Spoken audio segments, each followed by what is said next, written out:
என் பேர் வந்து சக்திவேலு. நான் ராமநாதபுரம் மாவட்டத்திலேருந்து ஏர்வாடி ஊராட்சிக்கு உட்பட்ட கிராமத்துலேருந்து பாத யாத்திரை குழுவாக வந்திருக்கிறோம்.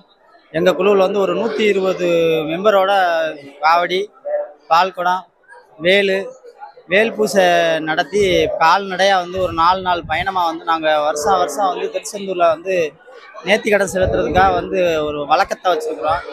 எங்களோட எல்லா பிரச்சனைகளோட தீர்வாக வந்து இந்த செந்தூர் ஆண்டவர் வந்து எங்களுக்கு வாழ்க்கையில் ஒரு பெரிய வழிகாட்டியாக இருக்கார். எங்களுக்கு வந்து ரொம்ப முக்கியமான தெய்வம் அப்படின்னு சொல்லி சொன்னோம்னா திருச்செந்தூர் மட்டும்தான். வேற எந்த தெய்வத்தை விட இதுக்கு தான் முக்கியத்துவம் கொடுக்குறோம். நினைச்சது நல்ல காரியங்கள்ங்கிறது எங்கள் வாழ்க்கையில் நிறைய நடந்திருக்கு. நடக்கக்கூடிய எல்லா விஷயத்துக்குமே வந்து முருகப்பெருமான் மட்டும்தான் காரணம் நாங்கள் நம்புகிறோம். முழுசாக நாங்கள் இன்னும் வந்து நம்புகிறோம். இதே மாதிரி பாத யாத்திரை குழு நிறையா இருக்காங்க. அதே மாதிரி எல்லாருக்குமே வந்து வேண்டின வரம் கொடுக்கக்கூடிய ஒரே தெய்வம் அப்படின்னு சொல்லி சொன்னோம்னா நம்ம செந்தூர் ஆண்டவர் தான். செந்தூர் ஆண்டவருக்கு வந்து காலத்துக்கும் உயிர் உள்ள வரை வந்து நாங்கள் மறக்க மாட்டோம். குழுவாக வந்து நாங்கள் பாத யாத்திரையாக நாங்கள் வந்துக்கிட்டே தான் தொடர்ச்சியாக நாங்கள் இருப்போம். இதே மாதிரி எல்லாருடைய பிரார்த்தனையும் நிறைவேற்றக்கூடிய ஒரு தமிழ் கடவுளாக முருகப்பெருமான் வந்து திகழ்ந்துக்கிட்டு இருக்காரு.